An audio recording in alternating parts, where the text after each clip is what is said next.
Welcome to the Don't Feed the Fear podcast, where we dive into the complex world of food allergy anxiety. I'm your host, Dr. Amanda Whitehouse, food allergy anxiety psychologist and food allergy mom. Whether you're dealing with allergies yourself or supporting someone who is, join us for an empathetic and informative journey toward food allergy calm and confidence. Welcome back to Don't Feed the Fear. Today, I'm so excited to be joined by an incredible guest who brings a very special and adorable partner with her everywhere she goes. Kendra Williams is here to talk about life with her gluten-detection dog, Suki. Together, they navigate life with celiac disease in a way that is empowering and eye-opening. We'll be talking about what it's like to live with celiac, how her dog helps her stay safe, the pros and the challenges of having a gluten detection dog, and the ways that she has found strength and community in the process. Kendra, thank you so much for coming to talk to me here on Don't Feed the Fear about your life with celiac and your sweet dog, Suki. Well, thank you. It's great to be here, Amanda.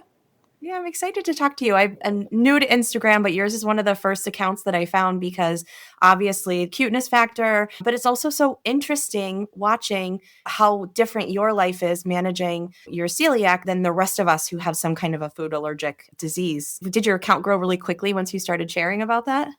Yeah, it started off where I started my account just to share about my training process of training this gluten detection dog. And it was something fun to do during the lockdowns of the pandemic. So I started it in 2020, right after I got Suki and my gluten detection dog. And she was just a puppy. So I was sharing cute puppy photos and stuff like that. But then as it grew, then I realized, oh, this is a bit more than just me having this little cute little dog account.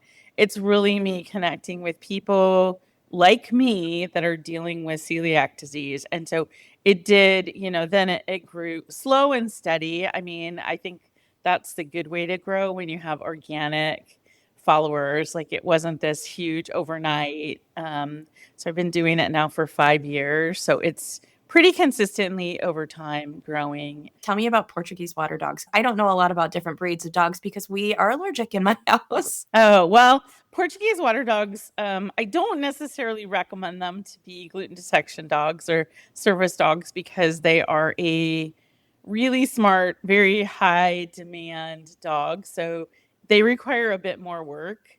But they were bred to work the fishing boats in Portugal. They don't shed. They have a coat that grows continuously, so they require grooming. But because they would work independently, where they would ferry nets and buoys and mail between boats, fishing boats, they are bred to work very independently, which sometimes is a challenge in training for service work because you have to get them on board, just like you do with a child. Sometimes you get a little bit older kid, they're like, oh, just because I said so, that's not a reason. So you have to go, hey, here's why we're doing this, and here's why it's a good idea for you. So that's why I don't recommend her. They're a fabulous breed, though. They don't shed. I also have allergies. She does not bother me, but not everybody is able to tolerate dogs. So she's super smart. She's my second dog. The most famous Portuguese water dogs were in the Whitehouse under the Obamas.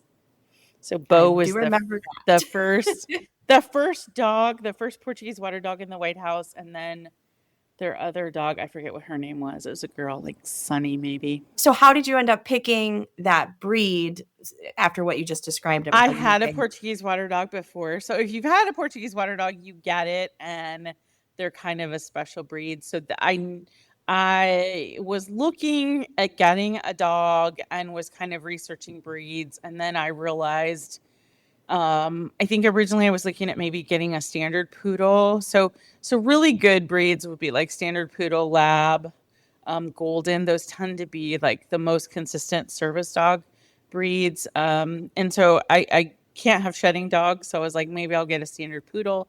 But I thought if I'm getting that big of a dog, I should just get a Portuguese water dog. And because I love the breed and they're really special to me.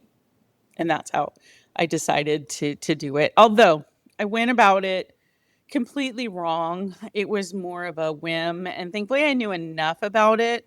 But now that having gone through service dog training and making tons of mistakes, I don't want people to make those mistakes. So I put together some courses with a gluten detection trainer that walk you through. Like, if you're thinking about it, don't just do what I did and jump right in and go, let me get a dog and then figure the rest of the stuff out. That is setting you up for failure. And it also might set you up for some bad mistakes along the way. So we have a course that talks through like what breed is the right breed for you, and based on what your needs are. Some people might have multiple tasks that they have to do. So like if you had a mobility alert, a mobility support, plus an allergen or gluten detection dog, that would be one. Where you live, what type of family, your lifestyle, like can you have a shedding dog or not? Are you willing to put up with grooming? We go through all that in the first course.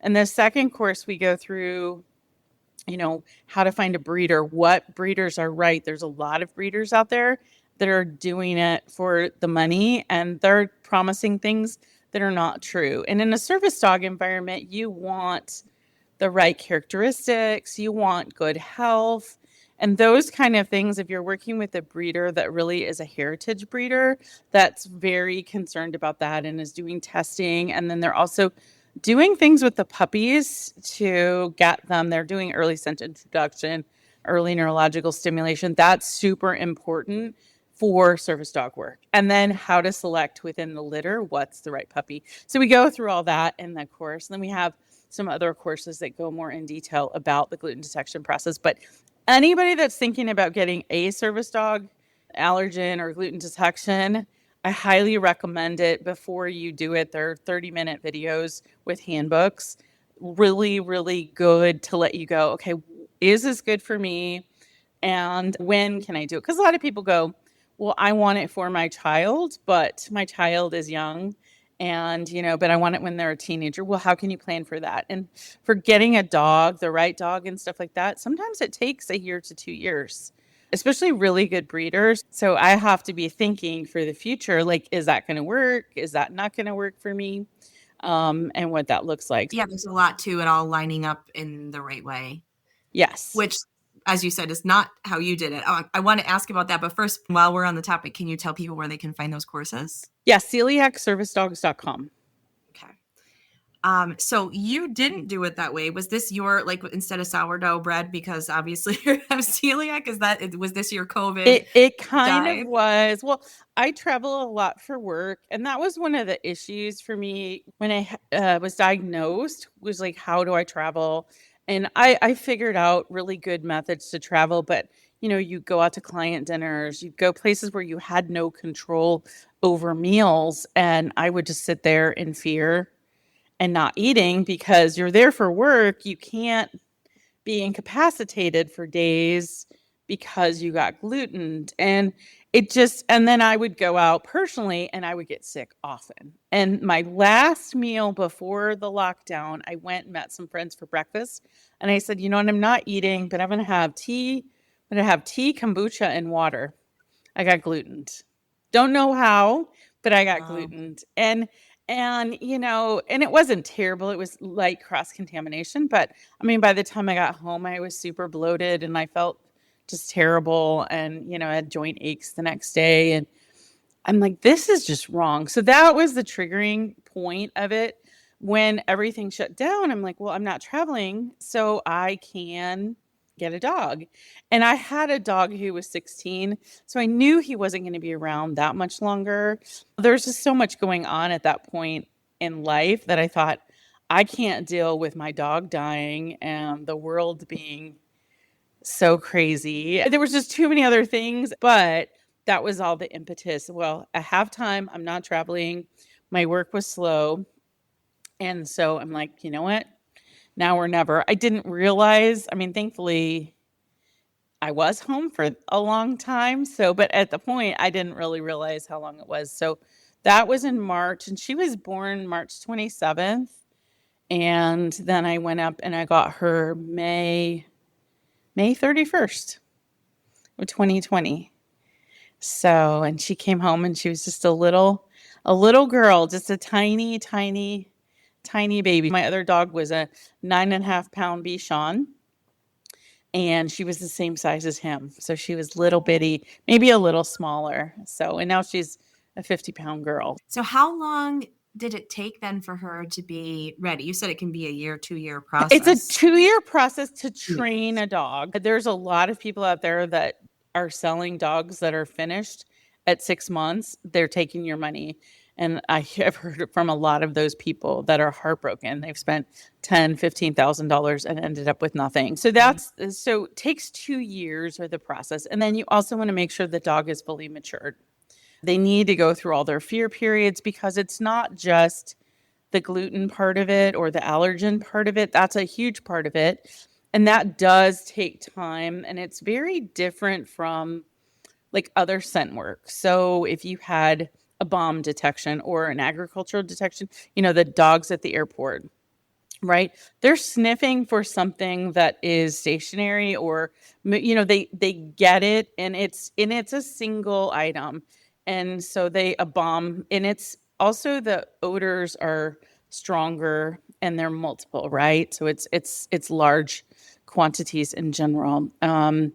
And for medical alert, like a diabetes or smelling low blood sugar, high blood sugar, that floats through the air very well. So it's easier for the dog to catch. Gluten is very heavy, so it's really hard for them to capture. It doesn't really go as airborne as other scents, like low blood sugar, your body scent. Right. And And it's emitting from your whole body, I would assume, too. yes, the dogs have to know down to cross contact, which is trace amounts of gluten. So you Right. have to work not only identifying the scent, like in a large quantity, all the way down to trace amounts, but mixed in with other things.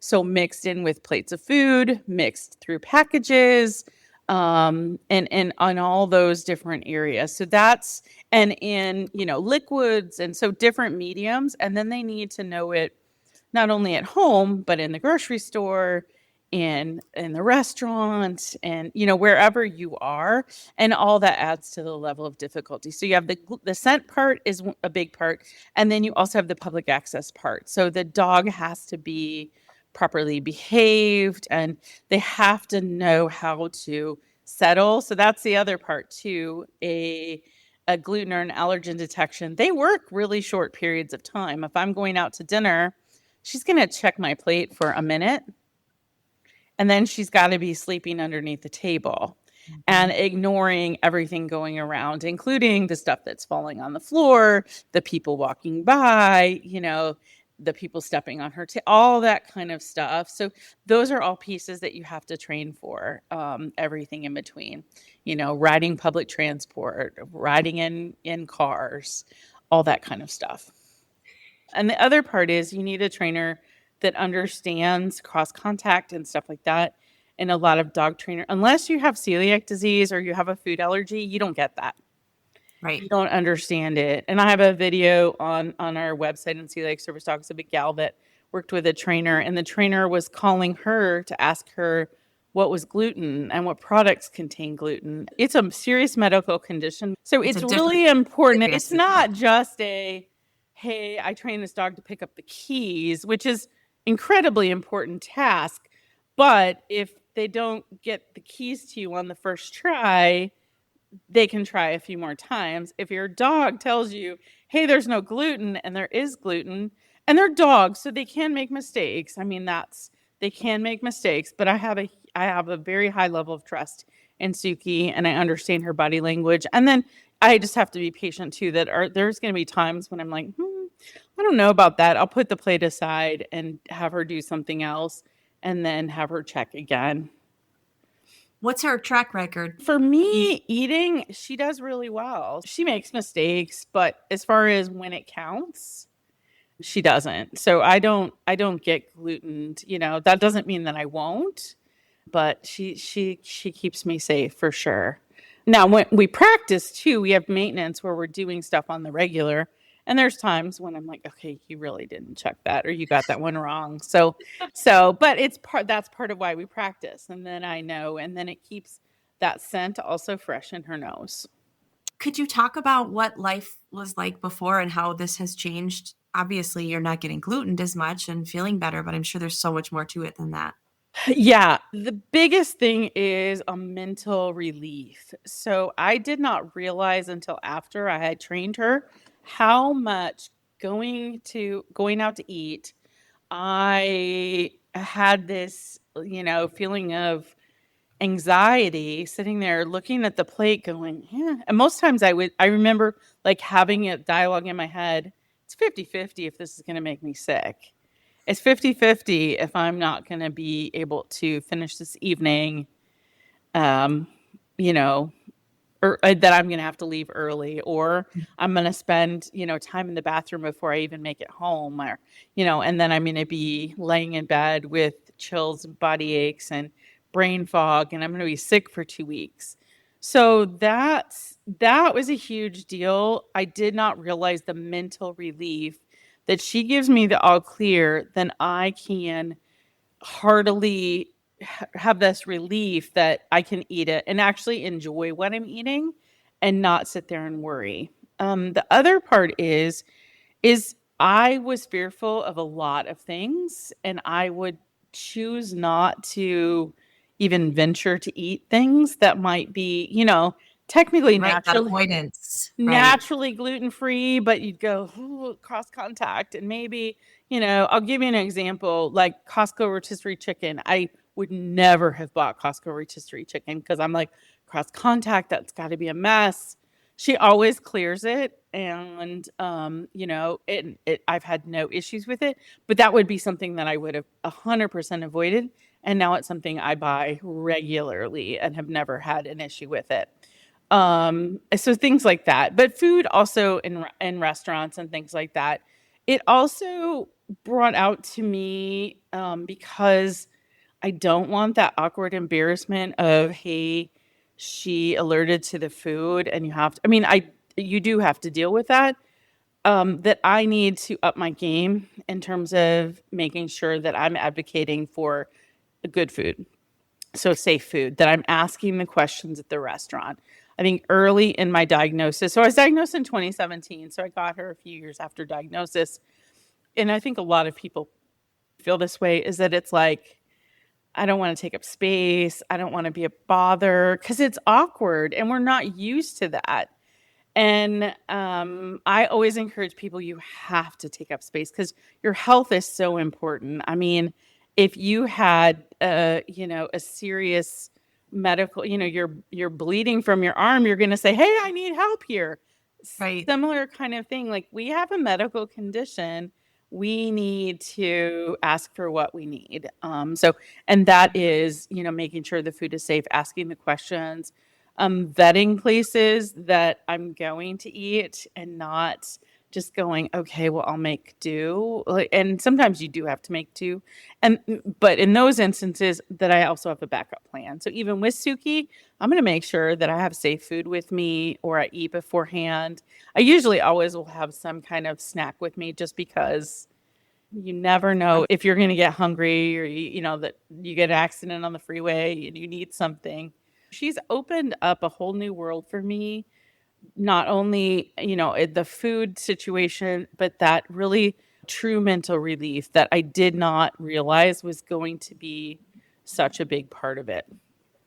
That's great. I like how you're talking about how she was a part of it, but I think it's just time and experience too of growing into, I have the right to have food that is safe, that doesn't make me sick. And on top of that being a basic human right, I also like to remind people, like, you're paying them. You're giving them money for Yes, a service, and we feel like we don't have a right to ask, but we're purchasing it. We're paying them for that.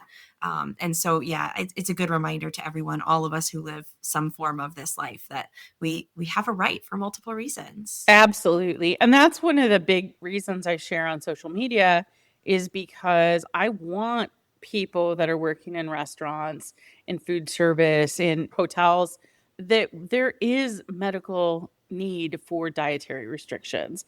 It's not a fad. It's not just for kicks. We need this for our health and well-being, just like a diabetic would need insulin, right? A type 1. It's the exact same thing. We need this food is our medicine, and having it messed up is a big deal. It's not just a preference. So I want to share that kids growing up today will have that confidence and that ability, and they won't have to fight all these battles. I think it's hard enough being diagnosed as an adult to fight the battles that, to see kids having to deal with that. And it hurts my heart to have to fight those battles when they shouldn't have to.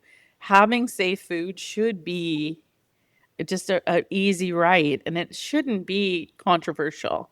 So that's one of the big things. And I think by advocating for it and telling people to share their stories, I hear from a lot of people, my cousin has celiac disease and it's not a big deal for her. It probably is. She just is too sad to say something. And the more that we share our stories with friends, with family, with people in the workplace, I mean, it's uncomfortable, but the more we do that, the more we're making a change for people to see the reality of dietary restrictions and these medical conditions like celiac disease. That, guess what? We need to take up space. We're not just people that are being difficult, because if they see you as a real person, they're like, okay, she's not one to be extreme, and she's not trying to be difficult. And that, I think, is really important. So that's one thing that I always encourage people to do, because that's the only way we're going to see change. I agree. It's so telling of that person if they respond to you asking for safe food as if you are annoying or being dramatic or in any other negative way. Yeah. When it comes to food allergies or anything, There's plenty of stuff to worry about as a kid, that food should not be one of them. Right. You touched on this earlier. When you do have to worry about food, whether it's because of a medical situation or different reasons, it prevents you from whatever else you're supposed to be doing. So if you're at a work meeting worried about if your food's safe, your brain is not 100% dedicated to the pitch or the conversation you're supposed to be having or whatever it might be. And the same is true, I think, of kids in school trying to learn and all they're worried about. And I hear it so much with my therapy clients. They weren't paying attention to math. They were just wondering if their throat felt itchy or who Yes. was going to do it to them at lunch. You can't function in the ways you're supposed to when this is first and foremost. Exactly. Exactly. Yeah. Being diagnosed as an adult, it's a huge mental load that I don't want. And I think we need to acknowledge that it is a mental load. And even though I'm not going to go into anaphylaxis, it's still going to significantly impact my life, and does significantly impact my life. And there isn't just a carefree, hey, I'm hungry. I was talking to a friend of mine yesterday, and she was out somewhere and she's like, I'm starving and I have to go home and cook my own food. It's not like you can just do a quick DoorDash. You need to make your food and its ingredients. And there are prepared foods, but that's not always convenient. And you don't always have those things. If I'm out and about, sometimes my fastest food is, okay, well, that gas station I know is going to have some chips that I can eat or some popcorn. That's not a great meal. But sometimes that's the choice that you have to make. As adults, we have maybe a little bit more assertiveness skills or things like that. But I just want to acknowledge too, being diagnosed with something like this as an adult in a different way is so challenging because you've lived your whole life for so long, diet and lifestyle and conveniences and all the things you're talking about. Yeah, it was a major adjustment. It definitely was. And I think socially, it's a huge adjustment within your friend circles. I mean, I don't have the same friends that I had before. And those friendships are different because they knew me before. And it's really hard. And I hear this too from my audience on social media, is it's often the friends and the family that it's too hard for them to reconcile this change. And they can't understand that it is a lifelong thing. You used to eat that, or we used to go there, and there are some that adjust really well and they kind of go with it. I have a good friend of mine who's awesome, and she's like, okay, well, we're gonna do this, but guess what? I'm gonna figure that out where we're going. I will call and I will ask the questions, and I'll know that it's safe. Or she'll call and she'll go, hey, we're going to have a party, but the food over there is safe for you. And she eats gluten free, so I know that she makes safe food. But, I have another friend is like, okay, I'm going to bake this, but I want Suki to check the ingredients to make sure they're safe before I make them for you. That's special versus the other ones that are like, you know, we go out and we had planned to go to one place, and then as we're driving there, like, no, let's go to this place instead. Oh, that even with my gluten detection dog, it's like, oh my gosh, I didn't look at that menu and I don't know what they have, and I might just be drinking water and there may not be an option for me at all. And it's going to be really uncomfortable and more anxiety. So, yeah, those pieces are really real. Obviously, I have an advantage because I have this large community on social media and I've, met people in person and I've developed really amazing friendships with people who get it. But I think surrounding yourself, whether it's in a support group or locally through meetups and things like that with people that get it, because this disease is very challenging. And that, especially for somebody like me who was diagnosed late in life, I was diagnosed in my 40s. There's other issues that I have in my body because of the late diagnosis. So there's aches and pains, and, my body reacts weirdly to stuff. And I didn't realize that all of that was a common piece that other people have until I connected with other people with celiac disease that were in my same life stage, that we can sit there and go, okay, yeah, this happened to me and I feel terrible. What should I do? What would you do here? Do you eat this and this causes this? So it's really, really helpful to connect with people that understand. And then the other part is spending more time with people who may not have celiac disease, but that get it and are willing to do stuff like the friends who are cooking for me and stuff like that. And the ones that don't, it's okay to do non-food things with them. Go for walks, go to the movies, meet them somewhere where you don't have to do things that are food related, and that takes a lot of stress out of it, at least for me. Or if you do food related, have it be within your control. Have them over to your house and cook something that is safe for you. Yeah. Yeah. It's got to be so validating, though, a different kind of connection in the relationships where people know what you're living and how you're feeling in your body. Amazing. Amazing. And I do find that social media is a real equalizer where you are able to connect with people. So one of my closest friends with celiac disease, and she's a gluten detection trainer, so she's my partner in celiac service dogs.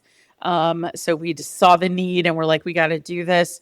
She lives in Minneapolis. Like, I literally met her through social media and we've become good friends, and we're both single and in the same life stage. She has a gluten detection dog. Obviously, she's a gluten detection dog trainer, and that's fun. We just went on a celiac cruise recently, and we stopped in Victoria, BC, and met up with another friend that I met through social media. It's really unique that you can meet people this way and kind of develop connections that way too. So I don't ever want to minimize that. I've been in online support groups too, to connect with people and just go, oh, hey, we have a lot in common. Like, let's talk some more. And maybe if I'm in your city or whatnot. And when I travel, I start now traveling to go to cities where I can check out gluten-free places and kind of make that the center point of my trip. I talk all the time on my show. There's nothing that our nervous systems like better than safety with connection through other people. And then if you can add the food in, that's just so regulating. It's so important for us. Absolutely. I'm curious, with the time we have left, what are some of the biggest hurdles that still need to be changed or addressed? I think for gluten detection dogs, I think awareness and understanding. One of my challenges with service dogs is just, a public access and things like that. Everybody bringing their pets into spaces where they're not trained to be. That causes a lot of issues for me as a service dog handler. For celiac disease, I think the biggest thing is just better knowledge and understanding of the importance of safe food. That, the restaurants that make adaptations to have a way to cook things separately, to cook at safety, have more consistent for packaged foods labeling. Gluten is not labeled as an allergen in the United States, and that is a major, major pain point for me. Wheat is labeled because wheat is an allergen, But, gluten is a protein found in wheat, rye, and barley. And there are a lot of derivatives, especially of barley. So, barley malt, yeast extract, things like that. It's like a scavenger hunt every time you read a label. And in things that you wouldn't imagine are in it, having gluten labeled would make our lives so much easier.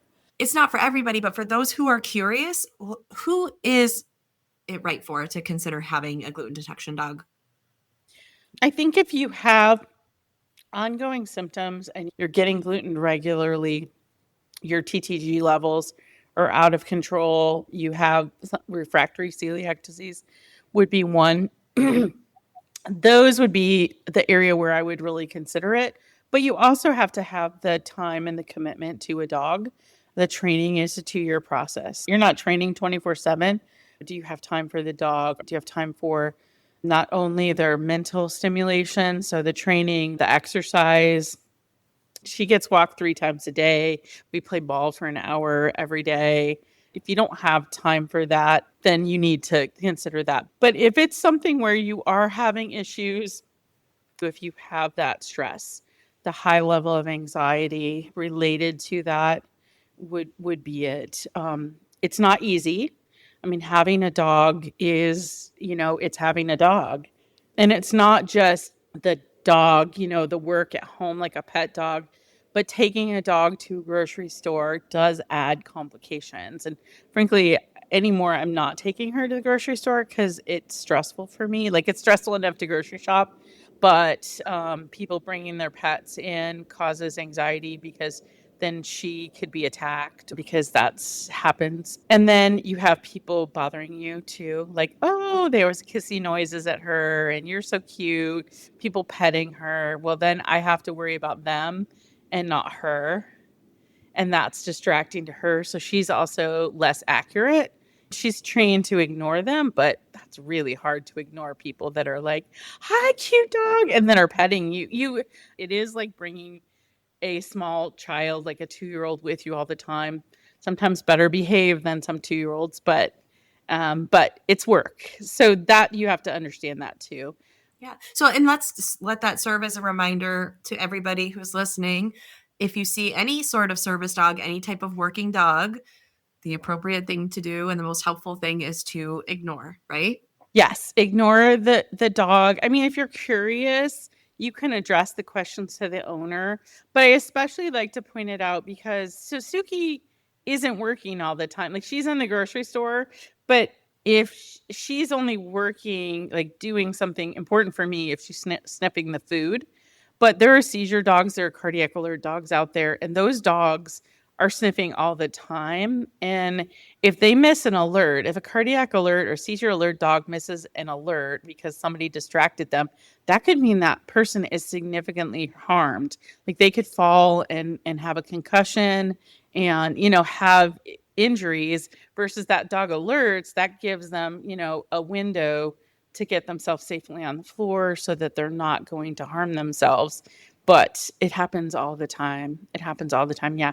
Don't bring your dogs into places as well where it's service dogs only, no matter how cute your dog is, because they're not trained for that.